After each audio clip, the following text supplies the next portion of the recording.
Moi, je participe aussi du dialogue. Je ne me fiche pas dans des positions. Et j'essaye de trouver le bon équilibre. Pour vous, c'est pas une forme d'impuissance?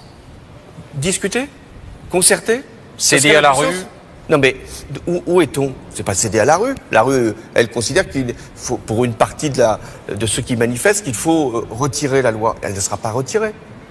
Mais qu'il y ait des corrections, qu'il y ait des discussions avec les organisations syndicales, en tout cas celles qui, maintenant, comprennent le sens et même appuient cette réforme. Oui, parce que cette réforme, c'est plus de dialogue social dans l'entreprise, c'est également plus de clarté dans les règles, pour qu'on sache bien dans quelles conditions on peut perdre éventuellement son emploi.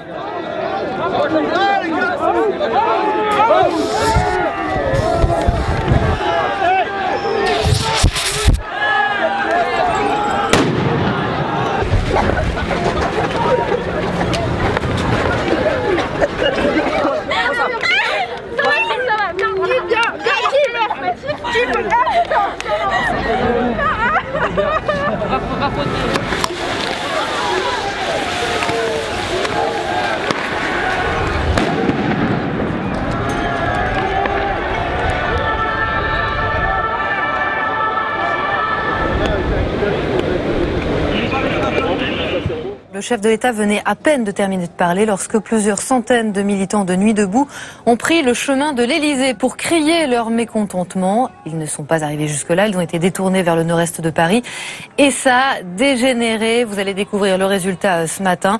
On sera sur place dans un instant. Le ministre de l'Intérieur promet la plus grande fermeté avec les casseurs. On a commencé à prendre le boulevard Magenta et là la police directement a enchaîné direct alors qu'il n'y avait pas grand-chose de fait d'attaque contre elle ou quoi. C'est la police qui a envoyé à peu près 2 ou 3 grenades de désencerclement. Ça a explosé par terre et ça m'est rentré dedans jusqu'à l'os, quoi.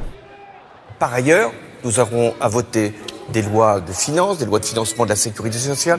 Il y aura le prélèvement à la source qui pourra trouver sa place en 2018, mais il faut le préparer dès à présent. Ce système d'ouvrir des entités offshore pour faire passer les profits et payer moins d'impôts, il est généralisé. Moi-même, je suis juriste dans une grande multinationale et on a énormément d'entités aux Cayman Islands, aux îles britanniques, etc. pour payer moins d'impôts. Aujourd'hui, si vous fermez les comptes en banque de toutes les sociétés dans ces boîtes-là, l'économie se casse la gueule.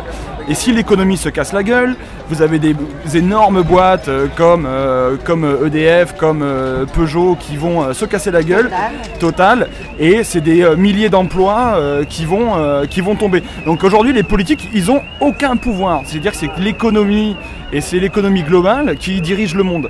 Les politiques, ils font un discours de surface, comme tu disais Isabelle, pour un petit peu contenir les valeurs que la foule essaye de défendre.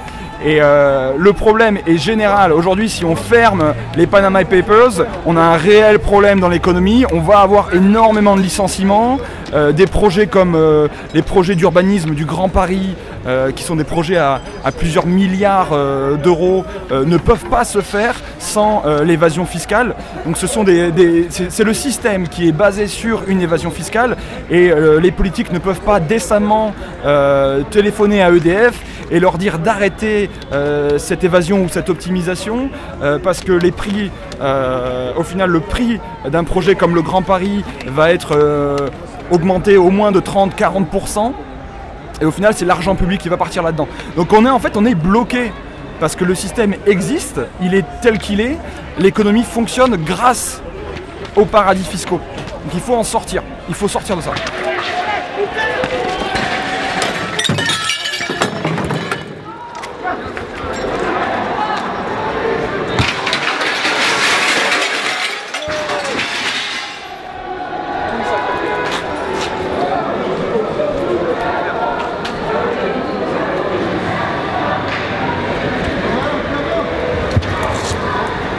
En 2015, nous avons créé 100 000 emplois nets de plus. C'est-à-dire, pour la première fois, depuis 5 ans, l'économie française a créé davantage d'emplois qu'elle n'en a supprimé. Et je pense que c'est largement dû à cette politique-là.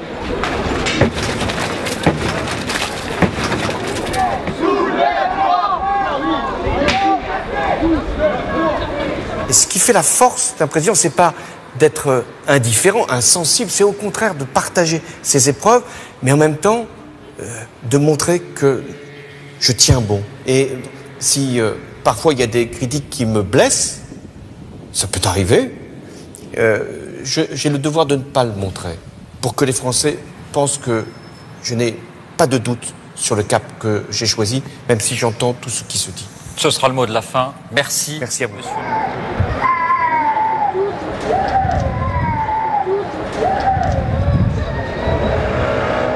Dans cette rue du nord de Paris, les dégâts de cette nuit se chiffrent à plusieurs milliers d'euros.